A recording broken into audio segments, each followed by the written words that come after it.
Magandang araw po, welcome po sa aking channel, Love9 TV. Patalasasan po, meron po ba kayong mga properties na napapabayaan or non-performing assets? Plan nyo ibenta, pero wala kayong oras sa pagbibenta nito. Kung ito'y pagkakatiwala nyo po sa amin, tawag lang po kayo sa aking numero.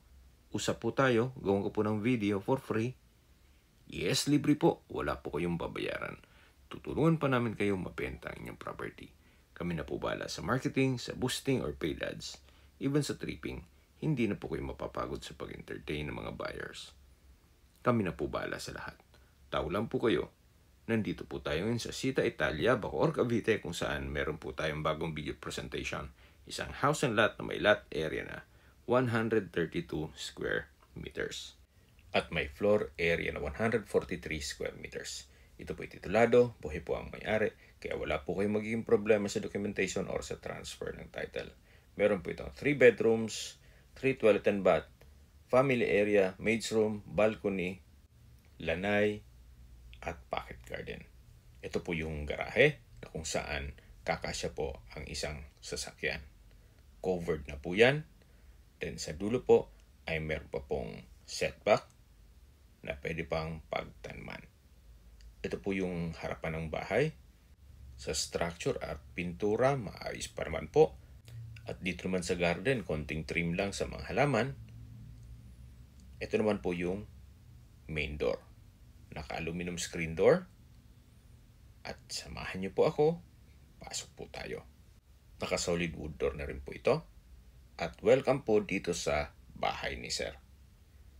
Napakaliwalas po. Gawa ng open concept lang. Walang partitions. Ito po yung living area o salas. At mapapansin niyo po, maayos naman ang mga pintura ng ceiling at wall at naka-tile flooring na rin po ito. Ito po yung dining area. Then, sa dulo naman yung kitchen. Dito po sa dining area ay may ceiling fan. Then, meron pong sliding glass window with security grill na may access papunta sa lanay. Mula po dito sa dining area, meron pong breakfast nook. Meron pong wall-mounted wooden rack. At dito naman po yung hagdan. Then yun ang main door. Check po natin itong formal kitchen. Kung saan malaki naman ang espasyo. May wall-mounted cabinet, kitchen cabinet, kitchen countertop, at storage ng kitchen utensils. Meron din pong stainless sink with sink at range hood. Ito po yung maid's room na kung saan ginawang stock room sa ngayon. Malaki daw ng espasyo, may sariling sliding window, at maayos pa naman ang pintura nitong ceiling at wall. Then ito po yung common toilet and bath. Maayos naman ang toilet fixtures, may water closet, naka-tile bathroom wall, bathroom sink, at bathroom window. Okay, labas po tayo. Ito po yung dining, then sa dulo yung family area, at ito yung living area. Ito po yung hagdan, kung saan ito yung naka-wooden staircase, wooden handrail, at metal railing. Meron din po itong staircase window. Samahan niyo po ako. Akyat po tayo. So, ito na po yung hallway. Papunta sa mga kwarto. Hanggang dito po.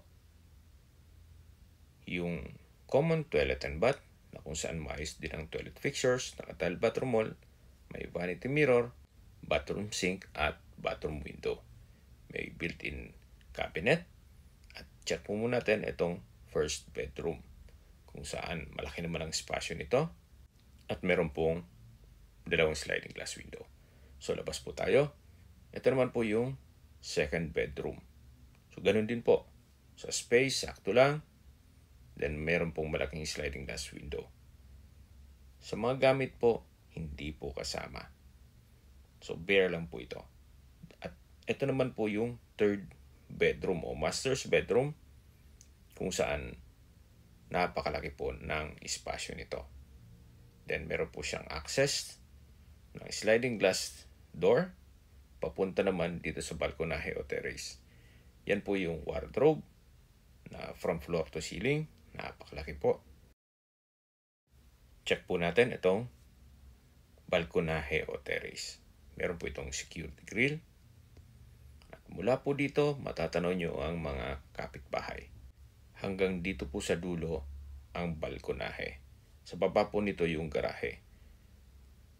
Dito po sa loob ng subdivision ay meron pong 24 hours security. Kaya safe na safe po kayo dito.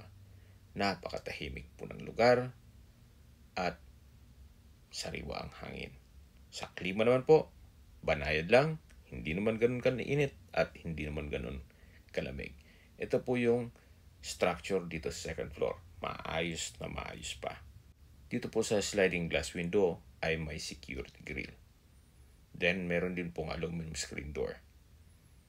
Ito pong master's bedroom ay meron pong sariling toilet and bath. Na kung saan maayos naman po ang toilet fixtures nito. May bathroom sink, vanity mirror, water closet, shower enclosure, at naka-tiled bathroom wall. Meron din po itong bathroom window with security grill at overhead shower. Habang naglilibot po tayo, discuss ko lang sa inyo, ito pong subdivision ay in between ng dalawang major roads. Kaya napaganda po ng lokasyon ito.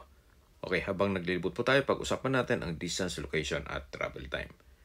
Mula po sa public market, dito sa area ng buhay na tubig, ang distance is 1.8 kilometers at ang travel time is 5 minutes. Mula naman po sa Robinson Supermarket, ang distance is 2.2 kilometers at ang travel time is 7 minutes.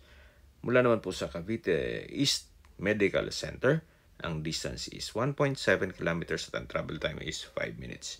Yan po yung lagi kong binabagit sa inyo na dapat yung i-consider sa paghanap ng property yung meron pong malapit na hospital.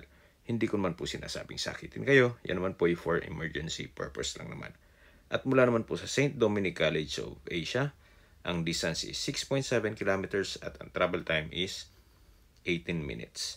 At mula naman po sa Manila or sa airport, ang distance is 18 kilometers at ang travel time is 36 minutes. Ito po yung access door papunta sa kusina at dito naman po tayo sa likod ng bahay kung saan ito po yung lanay na may trellis. Yan po yung security grill at sliding glass window papunta sa dining area. Okay, sa presyo na po tayo. Binebenta po ito ni owner sa halagang 9.8 million pesos net. Ibig pong sabihin, si buyer na po ang sasagot sa lahat ng taxes at expenses with regards to documentation. Kung sakali po may mga katanungan kayo or gusto nyo set ng tripping dito sa property nito, tawag lang po kayo sa aking numero at sa mga kababayan naman natin nasa ibang bansa.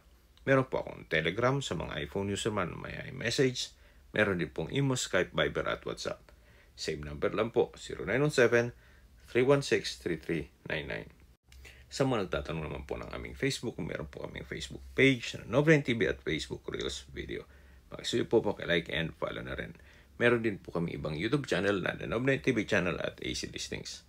Sana po naibigyan yung aming video presentation. Paki-like and subscribe na po sa aking channel para ma-update din po kayo sa aking future listings. Kung sakali po hanap niyo mas malaking sukat ng lupa, meron din po kami ibang listings na pwede nyong pagpilian. Huwag po kayong mag-atubiling tumawag sa amin, then let us know your budget para malaman namin kung anong property pwede namin alok sa inyo.